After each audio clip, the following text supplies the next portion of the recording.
Hey, and welcome to the studio. For today's project, I'm going to show you real quickly how to make this sweet little cracker that you can use for Christmas or any other gift-giving occasion where you want to give a little gift. You can tuck something small and fun in the body of the cracker here. Here's a sample of a slightly larger one, and you can even make one a bit larger to store something even bigger. And this can be for Christmas or for any other time that you want to have a fun way to tuck away a little gift. So I'm going to make one just like this, and it's super easy. I'm going to start with the Winter Frost Designer Series paper stack, and I've got 4 options for patterns. And today I thought I would use, oops, that's me dropping my paper stack. I'm going to use this lovely piece, and I am going to begin by trimming it to the correct size. So let me get my trimmer. Okay, so what I'm going to need to do is snip off the writing there, and it's going to need to be 4.5 by 6 inches long. And so I can do that pretty easily. I'm going to line it up with the 6 here, and there we go. I've gotten rid of most of the writing, and now it's the correct length.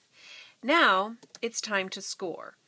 And what I recommend you do is just get rid of your cutting blade, put it at an end where you won't be tempted to use it so that you don't accidentally cut your project.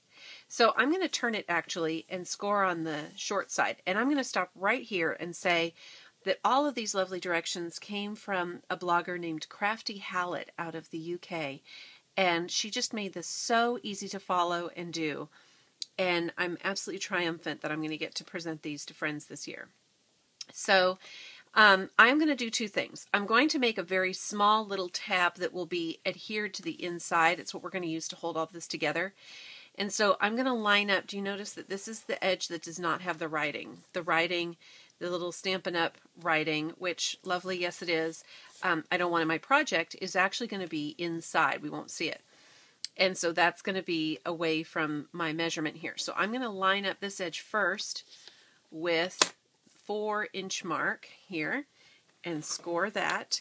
And I'm using Designer Series paper, so I don't have to have too hefty of a hand at this. And then I'm going to score with my scoring blade at 3 inches and at 2 inches. And I'm going to sneak this down to the 1-inch mark. Okay, so I have 1, 2, 3, 4 little score lines on my Designer Series paper here. Now I'm going to turn it the long way, and I need to score it at 3 different places, and I found the easiest way for me to do this is if I start from the outside and work that way. So here is the first measurement. It's 1 3/4, so I'm going to score, and then I'm going to score at 1.5 inches, and then 1 1/4 inches. I'm just moving this ever so slightly. And let me show you, I have 3 very close together little score lines right there. I'm going to flip this over so I get the other end here and do it again. I'm going to start at 1 3/4, score, and then 1.5 score, and 1 1/4 and score. Okay, so now I'm finished with my trimmer, so I'm going to set that aside and get out the star of the show, and that is the envelope punch board. And this is going to be a really fun tool to use. So in this case, with this particular project, I need to line the punch up at the 1.5 inch mark, which I'm going to use the little tool here to show you. The 1.5 inch mark is right here. Okay, so I'm going to line up my paper, the edge of my paper, and you'll notice I've got the long edge fed up against the board here, against that 1/2 inch mark, and it's actually 1.5 inches, and I'm going to punch. Okay, and then I'm actually going to fold along that first score line, feed it in, and punch again at 1.5. Fold. And one of the things that Crafty Hallett said in her video was, if you are going to use cardstock for this project, not Designer Series paper, but actual cardstock, that you need to be sure that you can punch it without breaking your punch, and that you've got cardstock that is of a light enough weight that you won't wreck your project or your punch board. So she said before you go to all the trouble of trimming and scoring, you might want to test it to see. So you'll notice there I made 1, 2, 3, 4, 5 punches. I'm going to flip this over and do the very same thing again, lining it up again to the 1/2 inch mark. It's actually the 1.5 inch mark. And just folding now. I've got one that turns out to be just a 1/2 punch, but then as I fold you'll see they turn out to be whole punches. And then here we go. We've got 2 more of these to do. And the last one. Okay. And now we're finished with this fabulousness. I'm going to put my little knife away. Okay.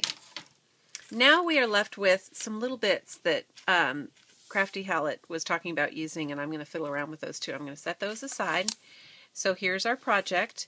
And you can use sticky strip just for the process of using for the video today. I'm just going to do some quick double stick tape, and I'm just putting it on this little 1/2 inch tab that I made. That was one of the first score lines that we made, was giving us a little 1/2 inch tab that's going to be on the inside. And if you look really carefully, there's where the word up shows up from the Stampin' Up along the side of the designer series paper. And do you know I did this before?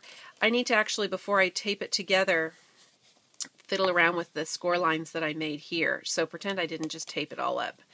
I am going to just gently kind of squeeze together the ends so that the middle score line here comes up, and then I'm going to put actually on my mat here, and it almost forms like a mountain.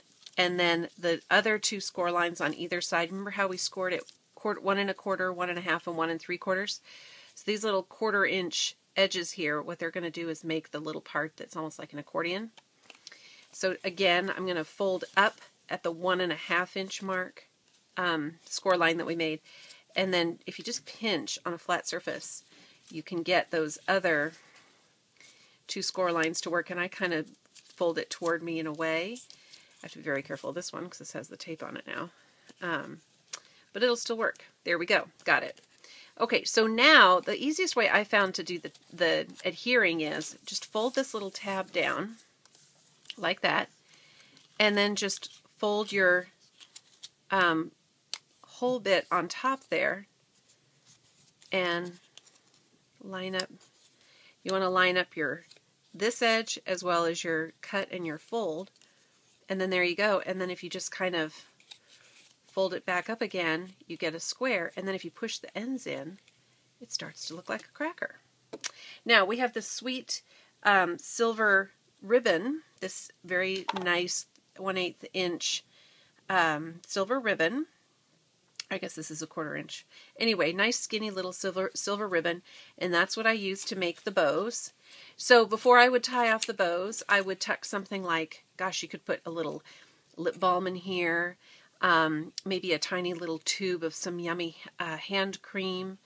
You could put in some rolls of money if you wanted to, or Hershey Kisses, or other kinds of chocolate. There are those little Dove doodads. There are lots of little things you can hide in here. Of course, jewelry. You could wrap something small in tissue and then tuck the jewelry inside. There is a whole lot you can do with these. And then you just simply take your ribbon and either tie it off in a bow, as I did here, or in a knot here. And then you can just add a tag. Now this is cardstock that I used, just our regular crumb cake cardstock. And what you can do is go over it and add squares. If you go on Crafty Hallett's blog, she's got this lovely sample where she took a cardstock cracker and then put rectangles or squares of cardstock over to decorate. There are lots and lots of options for you. But this was just a quick video to show you how to make the basic cracker using the envelope punch board. Please check out my blog for all the measurements and information, and check out Crafty Hallett. Aside from listening to her lovely accent, you're going to love her videos. Thanks for watching.